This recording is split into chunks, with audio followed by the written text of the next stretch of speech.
Olá, meu nome é Bia e eu quero te desejar as boas-vindas ao nosso podcast, o Papo com a Bia. É um canal onde a gente conversa sobre vários assuntos relacionados à nossa saúde e ao nosso bem-estar. E esse podcast, obviamente, ele tem o patrocínio da Drogaria da Bia, que é a minha, claro.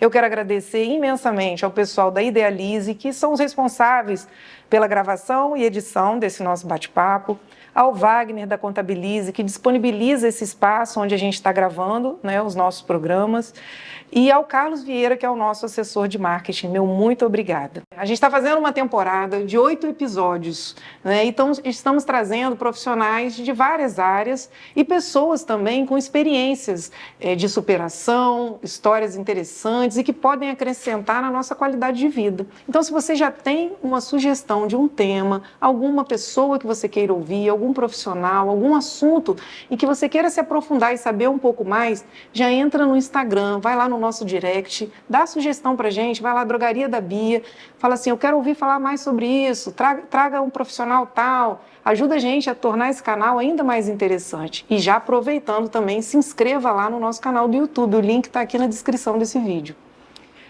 A nossa convidada de hoje é uma pessoa fantástica, especial mesmo, e eu fiquei muito feliz com essa oportunidade. Ela é professora, doutora e escritora e criadora da editora Narratiana.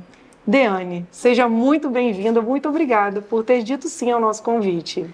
Bem, Bia, estar aqui com você é um grande prazer, primeiramente porque, assim, né, é uma pessoa que está no nosso hall de amigas em Castelo. Obrigada. Desde quando Josimar e eu abrimos a Óticas 3D, a gente conseguiu perceber como que Castelo tem essa possibilidade de trazer a gente para um campo mais... De se sentir perto, né? Afetivo, né, e de amizade. Você é essa pessoa que sempre está presente conosco. Então, é um prazer estar aqui. Muito obrigada. E eu queria que você contasse para a gente um pouco sobre a sua história como professora e onde surgiu esse seu desejo tão lindo de ensinar.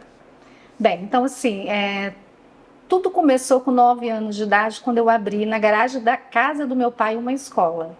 Nossa, que e bacana. Ali, né, eu trazia todos os meus vizinhos e as pessoas para aulas de reforço escolar, e também eu chamava de momento para gostar da literatura, onde eu contava histórias, eu narrava os grandes clássicos da literatura mundial para essas crianças de camada popular, das quais eu fazia parte. E dali em diante, né, estudei bastante, me esforcei demasiadamente, passei na Universidade Federal, no curso de História, e aí foi, né, mestrado, doutorado, tudo no campo educacional. Não conseguiu parar mais? Não parei mais, porque assim, eu sempre acreditei muito, né, nessa capacidade que a educação tem de poder transformar o olhar das pessoas diante da vida e também de permitir que a gente crie esperanças. A educação te possibilita a criação das esperanças naquilo que você vive, daquilo que você está vivendo meio limitado. E aí você pode, através da educação, conquistar novos objetivos e romper com aquela limitação. Então isso eu chamo de esperança. E amor pelo que faz, né? Porque assim dá para transparecer na sua narração aí, na sua narrativa, a sua maneira de se expressar em relação à educação, o quanto que você vibra com isso. Isso transparece, assim, a gente consegue sentir. Exatamente, principalmente no campo da educação pública, né? Eu vou te explicar por quê. Porque a educação pública é o espaço onde todas as pessoas estão ali. E a educação pública, por não ser paga e por ser um direito, ela vai possibilitando as pessoas de terem esses sonhos concretizados. E aí, assim, é necessário que ela passe, sim, pela universidade, é necessário que ela construa ali o seu saber diante dos seus desejos, mas também da sua comunidade. Porque aquilo que a gente aprende não fica só com a gente. Vai para a nossa família, vai para a comunidade, vai para a sociedade. Isso é um grande impacto na sociedade. E nessa sua história com a educação, você atuou como professora? Conta pra gente, assim. Então, primeiramente, com 18 anos, eu trabalhava na Fundação Bradesco, que é uma fundação do Banco Bradesco. Eu fui aluna e fui recrutada para trabalhar como auxiliar de uma bibliotecária. E aí, eu já estava na universidade, já tinha entrado e fiz os 4 anos de graduação trabalhando como auxiliar dessa bibliotecária. Ali eu fiz projetos de leitura, ali eu fiz projetos educacionais lindos. Quando terminei o curso, já estava dando aula na Fundação Bradesco como professora de História. Então, assim, em nenhum momento da minha vida eu me vejo distante desse locus, desse espaço sócio-histórico produzido com tanta luta que é a escola. Porque a escola, para se tornar direito no Brasil, demorou muito. Você vê que em 1950, a gente tinha mais da metade da população brasileira de analfabetos. Por quê? Porque não se tinham escolas, porque não se tinham a quantidade certa de professores. Então, era sempre uma visão muito elitizada, muito distante da camada popular.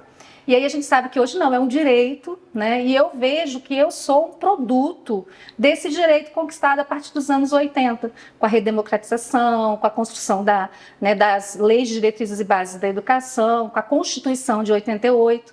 Então, assim, tudo que eu conquistei na minha vida, de modo individual e social, foi por meio da escola. Que legal, muito linda a história.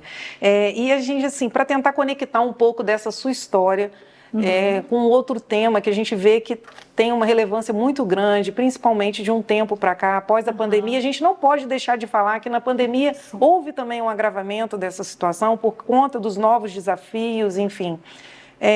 Eu queria que a gente conversasse um pouco assim, sobre a saúde mental dos profissionais da educação, de uma maneira especial dos professores. Então essa professora que vos fala, ela adoeceu em 2017. Ela foi diagnosticada mesmo com um adoecimento profissional, que a gente chama de síndrome de burnout, e que eu vou pedir licença e vou falar burnout, que é uma síndrome que foi estudada nos anos 70 por um médico norte-americano, Freudenberg, onde ele dizia que determinadas atividades, quando feitas repetidas vezes, ela pode te causar um cansaço por ser um exercício muito repetido, mas ao mesmo tempo também por ter um desgaste muito emocional. Por quê? Porque determinadas atividades te requerem que você esteja o tempo inteiro ali na luta direta com o usuário do serviço que você está prestando. E no caso, com o aluno. Então, assim, o professor, ele está constantemente não só utilizando a sua cognição ou o currículo escolar, ele está usando também todo o seu aparato emocional para quê? Para conviver com o aluno, para trabalhar com eles as suas perdas, para lidar com os adoecimentos psíquicos que os alunos têm, que as famílias trazem. Então, quando o professor entra dentro da sala de aula, ele vai trabalhar, ele vai lidar com tudo isso. E esse conjunto de atividades vai requerer desse professor uma utilização maciça daquilo que é emocional e psíquico. Então, quando chega no final do dia ou no final do ano, esse professor ele vai apresentar sintomas de adoecimentos por ter feito aquela atividade por tanto tempo, por ter um desgaste emocional muito grande. E você se viu nesse momento? Sim. Em que momento? E como você, de repente, começou a perceber que algo não estava caminhando para um bom caminho, né? Digamos assim, onde não está legal, acendeu um alerta. Sim. Em 2017, eu comecei a dar aula e voltava para a cama e deitava. Então, eu cumpria minha função, meu horário, voltava para a sala de aula e aí eu ficava na cama. E ali eu não queria mais retornar, havia um desgaste, tudo era muito impossível, eu queria resolver uma situação da turma, aí aquilo não era resolvível, porque aquilo estava no campo da impossibilidade, aquilo não dependia só da minha atuação individual, mas era uma produção do sistema, e aquilo foi me desgastando, e eu comecei a ver uma desconexão com a vida e com aquilo que eu fazia e que gostava. Com tanto amor, tanto. né? Exatamente. Então, eu vejo que foi uma desconexão como se fosse uma perda de sentido. Né? Então, e aí você procura uma ajuda médica? Foi a assim? princípio, não. Às vezes alguém próximo de você falou assim, Deane, está acontecendo alguma coisa? Uma amiga, um familiar, né? Fala assim, estou vendo que você não é mais a mesma. Em que momento, assim, você acha? A princípio, a gente tem uma mania como ser humano, e eu, principalmente na minha personalidade, de sempre dizer o seguinte, eu consigo enfrentar.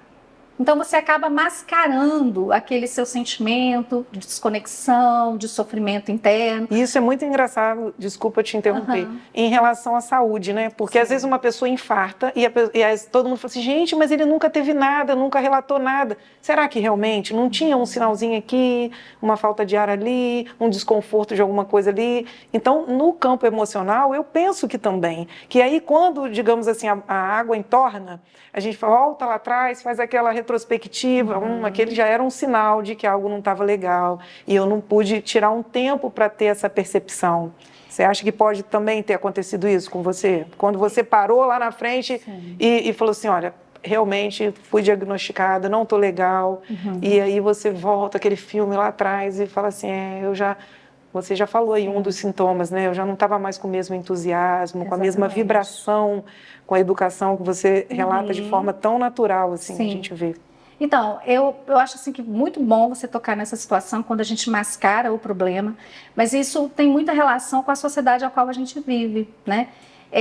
Principalmente no adoecimento psíquico. Apesar de eu ser uma leitora assídua da psicanálise, de ser uma leitora assídua da psicologia e de ter esse, vamos dizer, esse rol, esse cabedal de informações. Uma coisa é você sofrer internamente, viver, né? Então, teoricamente, eu estava munida, mas, na prática, eu comecei, então, a mascarar justamente por conta do preconceito. Existe muito, né? Daquilo que você não é material, né? A pessoa não vê num diagnóstico tão simples assim, algo no campo psíquico. A doença psíquica, ela é muito rotulada. Né? Então, assim, isso historicamente, eu sou historiadora e posso dizer, né, isso se deve muito ao início dos hospitais psiquiátricos, né, onde criou-se na cabeça da gente vários estereótipos de pessoas que estão adoecidas. E é claro que todas as vezes que alguém fala, né, de uma doença psíquica, você recorre àquela imagem, que é uma imagem do início do que seriam as doenças psíquicas, ainda não tinha uma formação concreta, não se tinham estudos completos da neurociência, não havia ainda um entendimento de que o adoecimento psíquico ele tem uma fundamentação também ambiental, social, ou seja, ninguém individualmente se adoece sozinho psicologicamente, vai depender da sociedade que você está, por isso que eu disse que foi um adoecimento profissional. A escola ela vai se tornar um adoecimento profissional quando o tempo inteiro esse professor está sendo requisitado a fazer. Ele está o tempo inteiro fazendo. Né? Então, assim, esse tipo de, vamos dizer, de cobrança do ato de fazer, ele pode também, de certa forma, retirar de você a capacidade de entender os vazios que existem em você, porque você está o tempo inteiro fazendo, né? Então, eu acho que é perceber isso, é perceber a burocratização que está nas escolas, é muita burocratização. E assim, o mais bonito mesmo, que é o ato de ensinar no interior da sala de aula, está se perdendo por conta de tantas cobranças, né? E aí eu acho assim que isso que você falou é fundamental. A gente precisa discutir a doença psíquica, principalmente de origem profissional, para a gente desmistificar que o adoecimento psíquico, ele ocorre com todas as pessoas. É da vida humana, muitas vezes, você se desconectar com a vida. Agora, é claro que a gente vai ter que entender em que momento a gente vai ressignificar essa conexão, né? E aí que você fala uma coisa que eu já estava aqui refletindo sobre isso. Eu estava vendo o seu Instagram e eu percebi que você transformou esse seu momento de dor em algo que transcendeu, né? E se tornou uma inspiração para outras pessoas. E eu queria que você falasse isso para a gente, porque assim, é muito bonito ver. Eu gosto muito dessa palavra ressignificar. Eu, inclusive, há poucos dias usei com uma amiga minha passando um momento difícil. Você pega uma dor, peraí, ela já existe, a gente não tem como se livrar dela num primeiro momento, né? Você estava com uma dificuldade, ela estava ali, obviamente que a tendência é que melhore, buscando o tratamento adequado, se esforçando, se dedicando, enfim, tem N maneiras de chegar a essa cura ou a essa administração dessa condição. Mas você consegue falar assim, não, consegui, passei, venci. O que eu tenho de bom com isso? Sim. E você conseguiu muito isso, eu queria que você dividisse essa experiência com a gente. Então, uma vez eu tinha saído da consulta com o meu psiquiatra e ele me fez uma pergunta e aquilo era em 2017 ainda. Ele falou, Deane, o que você gosta de fazer? Gente, incrivelmente, eu era a pessoa do agir. Eu não soube responder. Porque eu só fazia aquilo que eu socialmente me era requerida. Então, assim... Já vai no automático, né? Já ia no automático, chegou uma hora que esse automático... Sim, principalmente como mulher, né? Sim. Porque eu era professora, eu era, né, mãe, esposa, né, filha. Então, assim, essa questão também de gênero comparece, porque a mulher está sempre fazendo muito, né? E aí ele falou, pensa e vai pensando no que você gosta. E isso para mim foi muito chocante, né? Gente, incrível, eu tinha mais de 40 anos, eu me perguntei, eu não sei responder o que eu gosto de fazer. E aí foi quando eu lembrei, né, das minhas redações infantis, das minhas escritas. E aí eu falei com ele.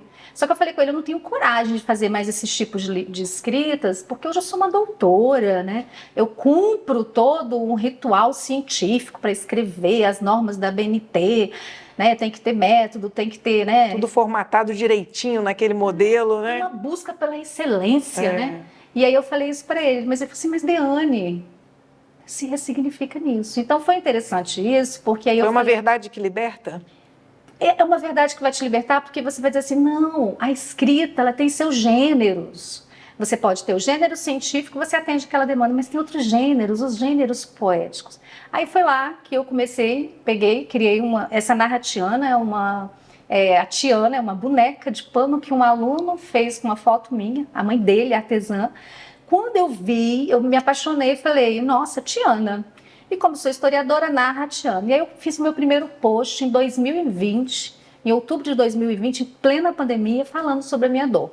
E aí foi interessante porque o meu perfil é @dor_arte_profa. E aí algumas pessoas falaram, isso não é comerciável. Dor. Quem quer saber de dor? Aí que você se engana, né? Aí foi que eu disse isso. Não, a narrativa ela vai coroar aquilo que está na vida imperfeita. Então, a minha escrita é isso, é o coroamento daquilo que é imperfeito na vida e que é natural, porque é natural ser imperfeito. É natural, muitas vezes, você também se desconectar com a vida, por conta de alguma situação, por exemplo, adoecimento profissional. Agora, o que é legal é pedir ajuda. E aí, isso eu nunca abri mão, procurei o psiquiatra, faço uso de medicações, não tenho nenhum problema em assumir isso. Acho que assim, houve um avanço enorme na questão, né, da medicina, da questão dos farmacológicos. Eu acho que tem uns estudos amplos muito grandes com relação a isso. Eu acho muito legal essa questão da medicação, assim, porque o que a gente vê muito no dia a dia da farmácia é as pessoas estarem muito preocupadas por estarem fazendo uso, às vezes, de uma medicação. E eu costumo dizer o seguinte, falar só, você está fazendo um acompanhamento médico? Está se propondo a todo um tratamento? Não se preocupa com isso, porque o bem-estar que isso está te proporcionando é maior do que qualquer possível efeito adverso. A gente não tem que sofrer com a possibilidade, mas eu vou fazer isso o resto da vida?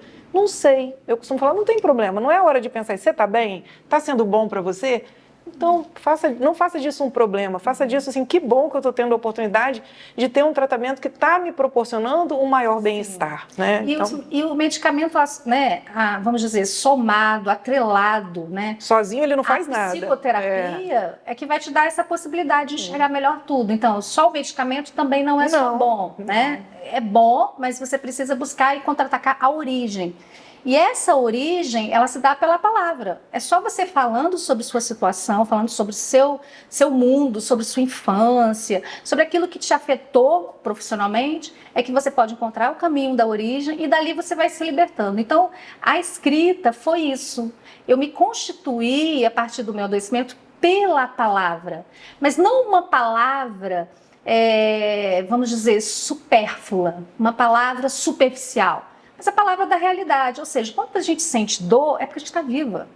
Exatamente. Quem não sente dor, não está vivo. Então, agora, essa dor, quando ela se torna insuportável, como eu passei por isso, e aí a gente pede ajuda, a gente avisa, é interessante porque aí eu comecei a entender a missão minha, que é falar para as pessoas de modo igual eu estou falando. Normal para que as pessoas que conheçam outras pessoas que tenham depressão, severa ou não, que pessoas que precisam falar de seus problemas, que elas não passem por aquele momento do julgamento alheio. Eu acho que a grande missão da minha editora Narratiana é isso, julgue menos o outro e julgue menos a si próprio também, porque é viver, né? Então a vida ela está cercada desses medos, dessas situações e como enfrentar isso. Então eu sempre defendo que quanto mais a gente fale sobre isso, a gente vai desmistificar, a gente vai ver que isso ocorre em todas as famílias, que todas as pessoas têm. Hoje, por exemplo, eu vejo dados da Organização Mundial de Saúde apontando crianças. Quer dizer, se a gente para pensar, né, criança é o espaço lúdico, é o espaço da brincadeira, daquilo que é permitido. Mas hoje nós já temos crianças tendo adoecimentos psíquicos. Então a pergunta é, o que a sociedade, ou como a a sociedade está funcionando para estar gerando crianças adoecidas. Então, eu acho que a gente está na hora de repensar aquilo que a sociedade está construindo como felicidade, como saúde, né, como aquilo que é mais importante. Será que é mais importante ter? Às vezes a criança está vivendo todos esses sintomas. Então, isso tudo mostra que a Narratiana está no caminho certo, que é falar com as pessoas sobre isso para que a gente então consiga acolher as pessoas. É muito bom quando a gente sofre a dor, a gente ser acolhido. Eu me recordo que uma vez eu encontrei com você, eu estava em choro lá numa cafeteria, a gente estava conversando, eu falei, Bi, hoje eu tô, tal, vai passar. E aí você me acolheu tão gostoso, e hoje eu estou aqui falando com você. Então, assim, a gente tem que estar preparado para acolher as pessoas, né? A gente não pode gerar uma psicofobia das pessoas, de forma alguma. É ser humano, e ter essa sensibilidade, né? Essa percepção da dor do outro, o quanto que ela está doendo no outro. Né? Mesmo que naquele momento você não tenha dimensão em você, mas a gente ter essa sensibilidade de enxergar o outro. E eu senti essa sua empatia. Que bom. Né? Eu achei que que bom. Isso foi muito interessante. E foi verdadeiro, com certeza. E aí eu vejo que pelo que você divide com a gente através do Instagram, que infelizmente você está um pouco distante, a gente acaba acompanhando mais através das redes sociais. Sim. E você tem por hábito escrever mais à noite. Sim. É insônia ou é porque, de repente, a sua capacidade de criação ela aflora mais nesse período noturno? A princípio era insônia, né, por conta do tratamento, e então eu falava assim, não, eu vou escrever, e aí eu sempre colocava a luz, né, numa situaçãozinha que me permitia escrever, mas ao mesmo tempo pudesse me dar sono, e ali eu escrevia, ele nasceu mini romances, né, então hoje eu já estou fazendo, por que eu falo mini romance, por que eu falo da Narratiana? Porque o que eu escrevo não está nas classificações literárias, eu quero romper com as classificações literárias, eu não serei uma escritora best-seller, eu não serei uma escritora vendável das grandes editoras. Você acha que por conta o que você dividiu com a gente em relação a esse padrão do doutorado, por exemplo, você ter que seguir aquele formato, agora nesse momento você está se permitindo justamente a não seguir esse padrão, você não quer se sentir engessada, né? Engessada. E aí acaba que essa capacidade de criação, então aí que ela se manifesta. E aí por isso que talvez eu não tenha um perfil, escreve só para crianças, escreve só para adultos, não, eu escrevo aquilo que vem. Eu tenho trabalhado muito com as minhas intuições. A literatura aguça muito a intuição. E essa intuição, ela sempre vai com uma temática humana. Então, eu tenho feito mini romances. Eu agora estou com o segundo livro infantil, onde eu falo das minhas memórias com a minha avó. E isso é muito legal, porque assim, uma das coisas que eu quero chamar a atenção para quem está assistindo aqui o seu programa, né, é a importância da ancestralidade. Quando você se sentir deprimida, desconectada com a vida, procure descobrir a história da sua família. Lá você vai encontrar a história de mulheres fortes, mulheres que romperam situações adversas, e isso serve para a gente como modelo de vida. A gente se encanta pela história das nossas famílias. E uma das histórias que mais me encantou foi a história da minha avó.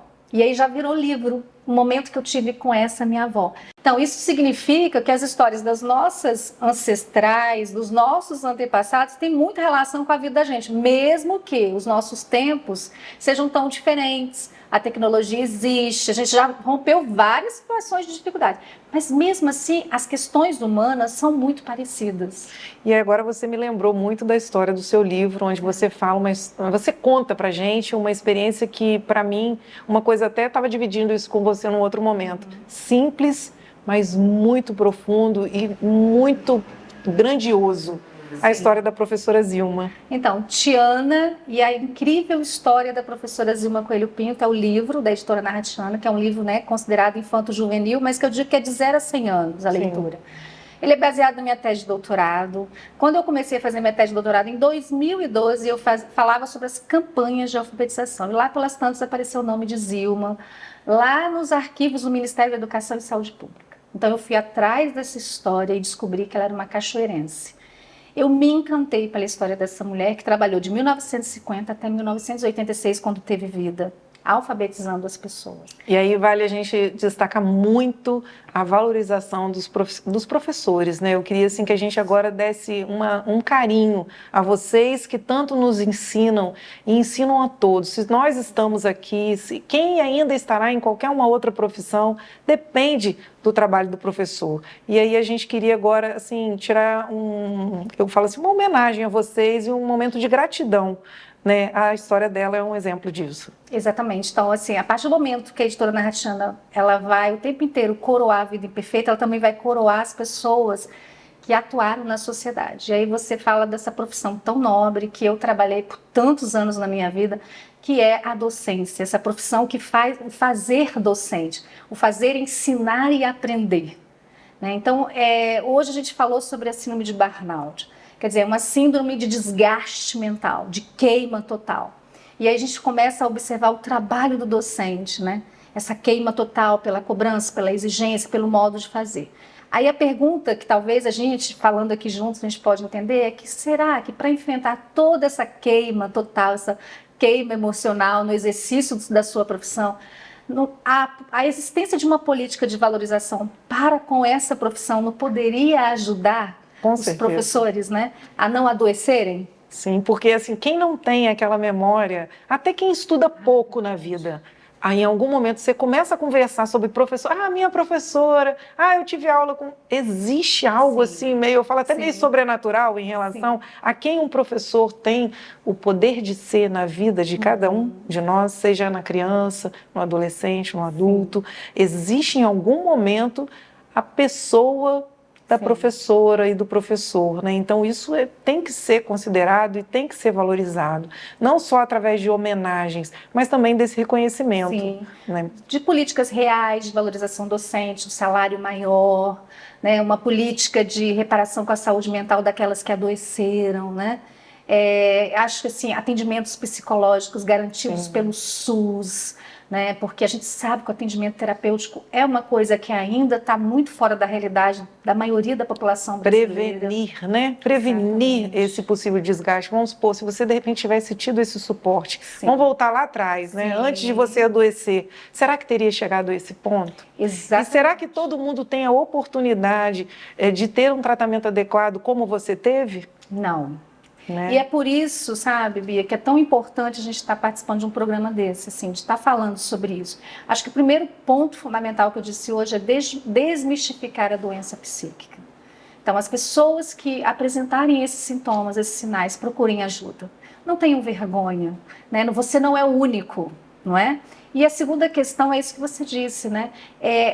A proposta de um acolhimento, né? Eu acho que grupos terapêuticos são tão interessantes, grupos terapêuticos profissionais, onde cada um vai narrando as suas dificuldades, né? E a gente sabe que não é só o professor, existem, né, alguns que estudam muito adoecimento profissional, falam que é o policial, né, o médico, o enfermeiro. Então, são profissionais que o tempo inteiro a pessoa está ali no desgaste emocional. É isso. E isso chega à queima total. Então, a importância da prevenção a partir de grupos terapêuticos e a partir da palavra, porque é a partir da palavra que a gente se constitui.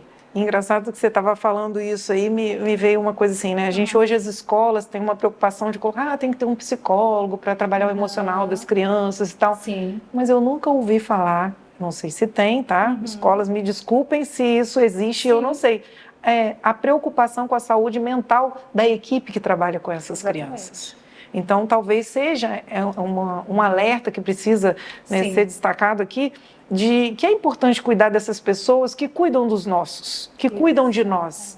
Porque o conhecimento, ele depende de alguém ter um cuidado para trazer esse conhecimento para a gente. Porque às vezes a gente tem aquela impressão assim que cuidam da gente, cuidam no sentido de alimentar, de tratar uma doença, mas e o conhecimento que um professor traz para um filho nosso, né? Para a gente, enquanto aluno, sentado numa cadeira, quem é aquela pessoa que está ali dividindo conhecimento com a gente, né? Eu acho que isso merecia realmente essa atenção de prevenir esse possível desgaste.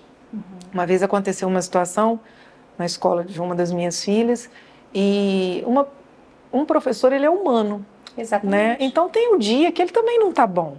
Quem de nós? Quem nunca? Né? E aí eu lembro que a professora às vezes deu uma resposta que não era a melhor forma de responder, uma criança na sala de aula, e isso gerou um desgaste, e essa professora acabou, às vezes, perdendo um pouco o brilho dela por uns dias, e eu lembro que eu tomei a liberdade de ligar para essa professora e falei assim, olha só, eu sei que aconteceu uma situação, né? É normal, é natural, todos nós podemos ter dias ruins, e isso não nos torna pessoas ruins. Exatamente. Né? E só que hoje eu vejo que você, depois dessa situação, você deu uma travada. E eu não queria te pedir para esquecer essa situação, porque não dá para esquecer, né? Às vezes a gente passa umas situações que marcam a vida da gente. Mas eu queria te pedir, se for possível, que você volte a ser quem era, porque essas crianças merecem conviver com pessoa como você. Então eu queria te pedir esse carinho, porque eu não queria que nem a minha filha e nem outras crianças perdessem a oportunidade de vivenciar o quanto é gostoso receber um conhecimento que você tem a capacidade de transmitir. Então eu acho que assim, mais um motivo para a gente considerar a saúde mental de todos os profissionais e dos professores hoje de uma maneira especial. Então, assim, eu ia te perguntar se você queria dar um recado para essas pessoas, eu acho que é mais ou menos isso que a gente tem, né, para falar, ou alguma coisa que você queira acrescentar para esses professores, profissionais que, como você, enfrentaram e enfrentam esse desafio, ou até que ainda vão enfrentar. Porque às vezes a pessoa fala assim, não, mas eu estou bem, estou no comecinho da minha profissão, ou também nunca tive uma dificuldade em relação a isso. Mas a gente pode, amanhã, estar vivendo uma condição como essa. Então, assim, eu acho que é uma riqueza de informação você dividir isso e, às vezes, encurtar um caminho de um momento de dificuldade. Então, assim, para finalizar mesmo, acho que assim, primeiro eu queria te parabenizar pela atitude que você teve com a professora. Eu acho, gente, que nós estamos necessitando, estamos carentes, que as pessoas tenham empatia conosco, né? A gente tem sido sempre julgado pelo último ato. A gente não, as pessoas esquecem tudo que foi feito. Eu acho que foi exatamente isso que você fez. Você trouxe para ela um outro olhar sobre esse último, né? Esse último ato. E isso se chama humanização. Então, eu acredito, Bia, que é a partir desse processo de humanização que a gente já faz a prevenção com relação à saúde mental. Porque no fundo, todos nós precisamos de reconhecimento, de carinho, de atenção. E tudo que fazemos com muito amor e empenho é que a gente precisa mais ainda receber, né? Então, baseado nisso tudo, eu queria assim, chamar a atenção para isso, para a gente estar atento às nossas emoções. Não neguem as suas emoções, denome as emoções, fale sobre elas. Eu acho que as escolas precisam investir nas crianças e nas emoções das crianças e a dos professores. Ela é uma comunidade, né, do aprender. Então, assim, eu creio que a gente vai mudar muito isso. A pandemia provou isso, que a gente não serve para viver só. Que a gente não serve para viver só com os nossos. Que nós temos a necessidade de romper os territórios familiares para conversar com as pessoas, para estar com outras pessoas. Pessoas diferentes de nós, de nossas famílias, com uma outra visão sobre a vida. Porque é na pluralidade das coisas que a gente consegue perceber quão diferentes nós somos todos. Mas isso não é um problema, a diferença não é um problema. O problema é o que fazem com a diferença. Então, assim, a pandemia provou que nós não nos bastamos, que a gente precisa de contato, e aí a qualidade do contato. O que as escolas estão pensando em 2023 para que esse contato humano se dê de forma mais ampla, mais verdadeira, né? E que também estejam atentos aos sinais do adoecimento profissional e à prevenção, porque o professor, um bom professor, gente, ele é um bem nacional. Ele não é um bem local. Ele não é um bem só de Castelo. Ele é algo que trabalha para o Estado, para a nação. Porque um bom professor, ele está construindo um cidadão. Esse cidadão, ele não é local, ele é nacional e global. Então, a melhoria desse país, os avanços que a gente pode ter, passam pelo ambiente escolar, pela qualidade das relações no ambiente escolar. E aí, né, é o que você disse hoje aqui nesse papo. É humanizar as relações, é desmistificar os problemas, é buscar tratamento, é pedir ajuda e não ter vergonha de dizer que dói, tá doendo, mas vai passar. Exatamente, vai passar. Passou. E aí você tem um livro que eu já tive a oportunidade de ler, tá com vários outros aí no forno. Sim. E eu queria que você falasse onde as pessoas podem encontrar o seu livro, né? Porque não percam, gente, é maravilhoso e outros virão, então a gente tem que estar antenado aí de onde a gente consegue essa riqueza. Sim. Então, lá no site, né, no Instagram, no perfil, _dor, a gente vai colocar na descrição do vídeo. Profa ou editora Narratiana. No direct você pode me pedir, eu te encaminho, tá? Eu tenho também tido alguns projetos para entrar nas escolas, para discutir com as escolas. Aqui em Castelo já procurei algumas unidades escolares para falar sobre esse projeto. A Narratiana, a ideia não é só trabalhar com o professor, não é só trabalhar com o aluno, é trabalhar também com os pais. Ou seja, é necessário trabalhar esse tripé para que a escola construa um ambiente mais saudável, mais respeitoso e que a gente consiga então diminuir também a violência, não só a violência que eu digo física, mas a violência no âmbito do bullying, da violência psíquica que ocorre na escola. Por quê? Porque não está sendo garantida essa qualidade de relações. E aí a gente precisa estar prestando atenção nisso, porque a gente está falando de formação psíquica. Como é que alguém vai amar o outro se ele está o tempo todo sofrendo violência do que ele é? Quando a gente pensa no bullying, é isso, é uma violência, é uma não aceitação do que você é. Agora eu te pergunto, esse sujeito, ele vai crescer de bem com a vida? Não, ele não está sendo aceito. Então é por isso que a escola precisa contra-atacar, juntamente com os pais, de mãos dadas, esses tipos de violências, para que a gente tenha cidadãos muito mais, vamos dizer assim, eu nem gosto muito de usar a palavra felicidade, porque eu acho tão romântica, mas bem mais realizados. Sim. Eu acho que o que está faltando hoje é isso, é você se sentir bem realizado naquilo que você faz, naquilo que você estuda, e sentir vontade de estar naquele ambiente escolar, de estar com aquelas pessoas. Então, tudo isso passa, sim, pela conscientização da importância dos laços sociais. Nós não nascemos só. Nosso projeto humano não é para nascer só e nem proteger os nossos, porque a gente vive em sociedade. E se a sociedade está doente, os nossos ficarão doentes e nós também. Todo o entorno, né? Exatamente. Sofre com isso. Gente, conversa aqui que não tem fim, né? Maravilhoso, assim, e a gente poderia aqui falar sobre N assuntos que envolvem isso daí. A gente pensa uma coisa e acaba vendo o quanto que essa coisa é grandiosa e pode gerar vários outros assuntos, né? Quem sabe a gente não faz um outro papo sobre um outro assunto, né? Num outro momento, porque realmente esse assunto com educação, com a doença mental, com os professores, eu como mãe, a necessidade de entender a importância do quanto esse ambiente escolar tem que estar saudável, com pessoas boas, preparadas e bem, e fazendo aquilo por amor, sem sofrer as consequências daquelas dores naquele ambiente, né? Então, assim, Deane, muito obrigada. De nada, Para mim foi maravilhoso. Gente, que profissional, que pessoa fantástica. E eu quero te agradecer por ter disponibilizado esse tempo e dividido a sua história com a gente, né? Dividido a sua dor e a sua capacidade de superação e a sua nova descoberta do que fazer com essa dor. Para a gente, fantástico, superação total, assim. Estamos juntas por um país mais plural, mais justo, mais equânime. Então, sempre que você tiver esse projeto, né, Papo com Bia, se for para falar de saúde, falar de coisas que resultam nisso tudo para um país mais plural e mais feliz, eu tô junto.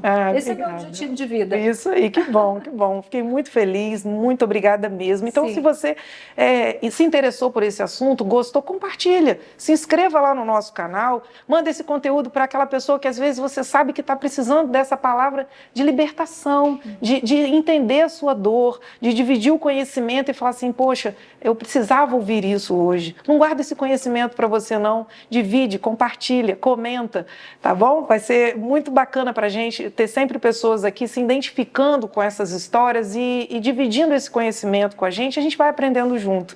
Eu vou te entregar um presentinho da Bia Drogaria, espero que você goste. Ai, que ótimo! Semana que vem a gente volta com mais um Papo com a Bia. Tchau, tchau, muito obrigada.